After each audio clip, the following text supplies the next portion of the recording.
चलिए इस वीडियो में बात करेंगे demographic condition on the eve of independence, यानी इंडिया की डेमोग्राफिक प्रोफाइल कैसी थी जब देश आजाद हुआ।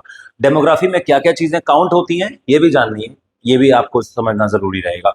सबसे पहले समझिए डेमोग्राफिक कंडीशंस में फर्स्ट ऑफिशियल सेंसस जो भारत में पहली बार जनगणना हुई वो हुई है कब? 1881 में। 1881 में पहली बार पॉपुलेशन की काउंटिंग की गई, ठीक है। और पहली बार पॉपुलेशन की काउंटिंग करने के बाद में 1881 के बाद में हर 10 साल के बाद में आफ्टर एवरी 10 इयर्स हम पॉपुलेशन काउंटिंग करते हैं, यानी जनगणना करते हैं। दो पहली बार जब जनगणना हुई तो उसका जो एस्टिमेट आया वो इतना रिलायबल नहीं था, बट इंडियन इकोनॉमी के लिए ये एक पहला एक्सपीरियंस था जब हमने अपनी पॉपुलेशन को काउंट करा और उनके उनके बर्थ रेट, डेथ रेट, इन सब चीजों को समझने की कोशिश करी। Right, so that was the first official census 1881, और उसके हर 10 साल के बाद में पॉपुलेशन की काउंटिंग होती है। फिर बात आप यहां पे देख सकते हैं 1921 the year of great divide, ये लिखा हुआ है। इसका कॉन्सेप्ट क्या है, इसका कॉन्टेक्स्ट क्या है, उसको समझिए। एक थ्योरी होती है जिसको हम और आप समझते हैं, demographic transition theory of population. Demographic transition theory of population. इस थ्योरी के 3 फेजेस होते हैं। इसमें 3 फेजेस होते हैं। फेज 1 जिसमें आप बर्थ रेट और डेथ रेट दोनों ही डिक्रीज होता हुआ पाएंगे। फिर आता है फेज 2। फेज 2 के अंदर आप देखेंगे कि बर्थ रेट तो बढ़ रहा है लेकिन डेथ रेट कम हो रहा है। और फिर आता है जी फाइनली फेज 3 जिसमें आप ये पाएंगे कि बर्थ रेट और यहां पर बर्थ रेट डेथ रेट दोनों ज्यादा होगा। आई एम सॉरी, फेज 3 में बर्थ रेट डेथ रेट दोनों ही कम होता है, ठीक है। तो पहली बात आप ये जानिए, demographic transition theory of population 3 phases में डिवाइडेड है। फर्स्ट फेज में बर्थ रेट डेथ रेट दोनों ज्यादा होगा। सेकेंड फेज में बर्थ रेट ज्यादा डेथ रेट कम होगा। और थर्ड रेट जो फेज आएगा उसमें बर्थ और डेथ रेट दोनों ही कंट्रोल्ड होगा, ठीक है। अब बर्थ रेट होता क्या है? सवाल है बर्थ रेट होता क्या है। बर्थ रेट का मतलब है नंबर ऑफ चिल्ड्रन बॉर्न पर 1000 लाइव्स, मतलब 1000 के प्रपोर्शन में कितने बच्चे पैदा हुए। मींस 1% में नहीं होता, बर्थ रेट 1000 के प्रपोर्शन में देखा जाता है। 1000 के प्रपोर्शन में कितने लोग पैदा हो रहे हैं, that is called as birth rate. और 1000 के अनुपात पे, अनुपात मतलब प्रपोर्शन पे कितने लोगों की डेथ हो रही है, that is called as death rate. तो 1000 लाइव्स में आप प्रपोर्शन पे चेक करेंगे कितने पैदा हुए तो बर्थ रेट कहलाएगा, एंड 1000 के प्रपोर्शन में कितने लोगों की डेथ हो रही है वो डेथ रेट कहलाएगा, ठीक है। फेज 1 में हमारा जो फेज 1 था उसमें आपने देखा बर्थ रेट डेथ रेट दोनों ही ज्यादा था। ये फेज हमने महसूस किया 1881 से लेकर 1921। 1881 से, क्योंकि पहली बार वहीं पर जनगणना हुई थी, उससे पहले का हमें नहीं पता। तो 1881 से 1921 का जो फेज हमने देखा उसमें इंडिया की बर्थ रेट डेथ रेट दोनों ही बहुत ज्यादा थी। सेकंड फेज जो आता है वो 1921 से आता है। 1921 से एट प्रेजेंट अभी तक अगर आप देखें अपने हमारी इकोनॉमी को, ठीक है, तो हम अभी सेकंड फेज में चल रहे हैं। सो 1921 ऑनवर्ड्स इंडिया में बर्थ रेट तो आपने ज्यादा देखा लेकिन डेथ रेट कंट्रोल हो गया। बर्थ रेट ज्यादा, डेथ रेट कम हो गया, दैट इज सेकंड फेज, जिसको इस फेज का एक नाम और होता है, इसको बोलते हैं जी पॉपुलेशन एक्सप्लोजन। क्या बोलते हैं? Population explosion, right. देखो यही तो पॉपुलेशन बढ़ने का कारण है। बर्थ रेट ज्यादा रहे, डेथ रेट कम हो जाए, मरने वालों की संख्या कम हो जाए, पैदा होने वालों की संख्या ज्यादा, तो पॉपुलेशन बढ़ेगी, राइट। सो सेकंड फेज में इंडिया एंटर करता है 1921, ठीक है। 1921 से पहले कंसीडरेबल फैक्ट है, देखिए 1921 से पहले इंडिया फर्स्ट फेज में था और 1921 ऑनवर्ड्स इंडिया यहां सेकंड फेज में एंटर करता है। तो ये जो 1921 है, यहां पर चेक करिए, ये जो 1921 है ये एक ट्रांसफॉर्मिंग ईयर है।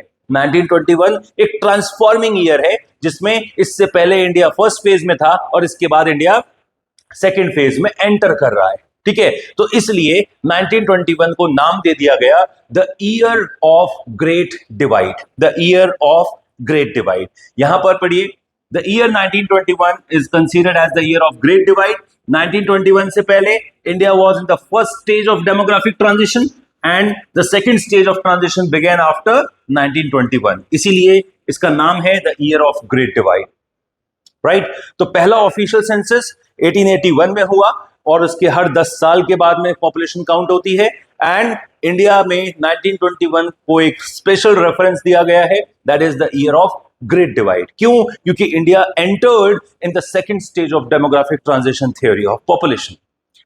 अब आइए पैरामीटर्स को समझते हैं। सबसे पहला parameter, on the eve of independence जब आपने अपने देश को समझा तो आपके देश में दिखा कि बर्थ रेट डेथ रेट दोनों ही ज्यादा था। जैसा हमने देखा, बर्थ रेट डेथ रेट दोनों ही ज्यादा था, ठीक है।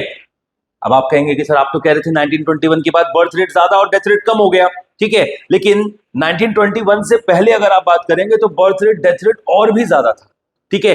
लेकिन मैं on the eve of independence जब बात कर रहा हूं 1947-48 की जब हम बात कर रहे हैं, तो भी बर्थ रेट डेथ रेट आप उसमें बहुत ज्यादा डिफरेंस नहीं देख पाओगे। चेक करिए, बर्थ रेट का मतलब क्या होता है? It refers to the number of children born per 1000 in a year, और डेथ रेट का मतलब होता है नंबर ऑफ पीपल डाइंग पर 1000 इन अ ईयर, ठीक है।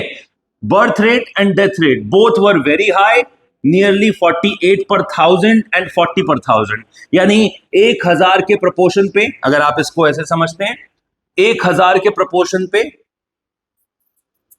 48 ये बर्थ रेट था और 1000 के प्रोपोर्शन पे 40 ये डेथ रेट था। तो birth rate and death rate was very high, that was the first parameter of demography, right. Next one, extremely low literacy rate. देखिए लिटरेसी का मतलब क्या होता है? 7 years प्लस, 7 साल से ज्यादा अगर आपकी उम्र है और आप किसी एक भाषा में लिख और पढ़ सकते हो, you are able to read and write, तो आपको हम लिटरेट बोलेंगे। देखिए लिटरेट बनने के लिए दो चीजें हैं, आपकी उम्र 7 साल से ऊपर है और आप किसी एक भाषा में लिखना पढ़ना जानते हो, तो हम आपको बोल देते हैं जी लिटरेट, ठीक है। और उस जमाने में जब देश आजाद हुआ तो हमारी कंट्री का लिटरेसी रेट 16% भी नहीं था। Overall literacy rate was less than 16%, ठीक है। और फीमेल लिटरेसी की बात करेंगे तो that was just 7%।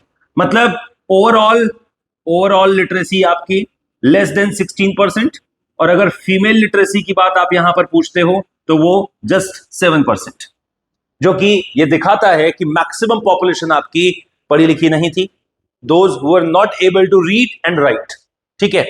so that was extremely low literacy rate। next character आता है आपका यहां पर, जिसमें आप समझते हो कि poor health facilities, poor health facilities, health facilities के लिए यहां पर कोई डेटा प्रोवाइडेड नहीं है। दो बातें याद रखिएगा, आपको सिर्फ इतना लिखना है कि या तो हेल्थ फैसिलिटीज थी ही नहीं, या तो थी ही नहीं, और अगर थी तो वो हाईली इनएडिकेट थी, ठीक है। दो बातें, वेदर दे आर अनअवेलेबल, और अगर अवेलेबल थी भी that were highly inadequate, highly insufficient, ठीक है। सो ये थर्ड कैरेक्टर बनता है। हेल्थ फैसिलिटीज के मामले में हमारे पास में या तो अवेलेबल नहीं था, और अगर अवेलेबिलिटी थी तो बहुत ही ज्यादा इनसफिशिएंसी में। Next one, high infant mortality rate. देखिए जी, इन्फेंट कौन होता है? इन्फेंट किसे कहा जाता है? पहली बात तो ये समझिए, 1 साल से छोटा बच्चा इन्फेंट कहलाता है। और इन्फेंट मोर्टेलिटी रेट का जो यहां पर कॉन्टेक्स्ट है, मोर्टेलिटी का मतलब समझिए, मोर्टेलिटी का मतलब होता है कि आप ये देख रहे हो कि 1 साल से छोटा बच्चा जिसकी डेथ हो जा रही है, तो वो इन्फेंट मोर्टेलिटी कहलाता है। मतलब number of infants dying before reaching age 1 per 1000 life. 1000 बच्चों में कितने बच्चों की डेथ हो रही है, that is infant mortality rate. That mortality जो हमारे देश के मेडिकल इम्यूनिटीज और मेडिकल फैसिलिटीज और नर्सिंग केयर इस चीज को बयां करती है, यानी एक्सप्लेन करती है, that is infant mortality rate. 1 साल से छोटा बच्चा जिसकी डेथ हो गई, ठीक है, due to any reason, medical facilities ना मिलना, malnutrition, lack of vaccination, कोई भी रीजन है, ठीक है, that comes under infant mortality rate. कितना था ये? डेटा बहुत जरूरी है लिखना। 1000 में कितने बच्चों की डेथ हो रही थी? 218 बच्चों की डेथ हो रही थी पर 1000 लाइव्स। 1000 इन्फेंट अगर पैदा हो रहे थे तो 218 बच्चे एक साल से पहले ही उनकी डेथ हो जा रही थी। आज भी अगर आप देखेंगे तो ये 32 के अप्रॉक्स ये रेट है, 32 पर 1000 आज भी हमारे देश में इन्फेंट मॉर्टेलिटी हम रिकॉर्ड करते हैं। ठीक है, अगला कैरेक्टर इसमें आता है low life expectancy. Life expectancy का मतलब होता है, समझिए, average number of years for which people are expected to live. Average number of years for which people are expected to live. उस वक्त का लाइफ एक्सपेक्टेंसी महज 32 ईयर्स था। यह एनसीईआरटी का डेटा है, 32 years life expectancy was very low, that is 32 years. In contrast to आज का लाइफ एक्सपेक्टेंसी अगर आप देखोगे तो नियरली 70%, 70 ईयर है, परसेंट नहीं, 70 ईयर्स है। उस जमाने का लाइफ एक्सपेक्टेंसी सिर्फ 32 साल था, 32 ईयर्स। मतलब सोचिए 30-32 साल आपका एवरेज लाइफ माना जाता था। अब आज की डेट में ये लगभग 70 वर्ष है। ठीक है, तो कैरेक्टर अगर आप डेमोग्राफी वाइज समझाओगे तो on the eve of independence life expectancy was very low, that was 32 years. And then we have widespread poverty. Sir इसमें भी कोई डेटा नहीं है, कोई डेटा नहीं है, बस इतना समझाना है। रैम्पेंट पॉवर्टी था, mass of the society were unable to fulfill basic amenities of life. ठीक है, there is no doubt that extensive poverty prevailed in India during colonial period. The overall standard of living of common people in India was very low and there was widespread poverty in all over the country. ठीक है, characters जब आप demography के समझाना तो आपको points में बता देता हूं, जिसमें डेटा है वो तो बहुत जरूरी लिखना, डेटा वाले पॉइंट्स को मिस मत करिएगा। 2 पॉइंट्स में डेटा नहीं है, एक तो इसमें वाइड स्प्रेड पॉवर्टी वाले में और पुअर हेल्थ फैसिलिटीज में, इसमें डेटा नहीं है। ठीक है, तो आपको ये 2 पॉइंट्स में डेटा छोड़ सकते हैं क्योंकि है ही नहीं, बाकी पॉइंट्स में डेटा प्रोवाइड जरूर करिएगा। ठीक है, आपने अभी पढ़ा डेमोग्राफी के लिए वाइड स्प्रेड पॉवर्टी, लो लाइफ एक्सपेक्टेंसी जो कि 32 ईयर्स रिकॉर्ड किया गया था on the eve of independence. इसके बाद इन्फेंट मॉर्टेलिटी 218 पर 1000 लाइफ्स।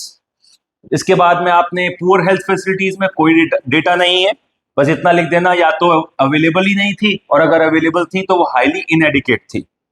इसके बाद यहां पर एक्सट्रीमली लो लिटरेसी रेट, ये डेटा आपको मेंशन करना पड़ेगा, and birth rate death rate का डेटा मेंशन करना पड़ेगा। ठीक है, तो ये है demographic profile on the eve of independence, demographic profile या demographic condition of India on the eve of independence.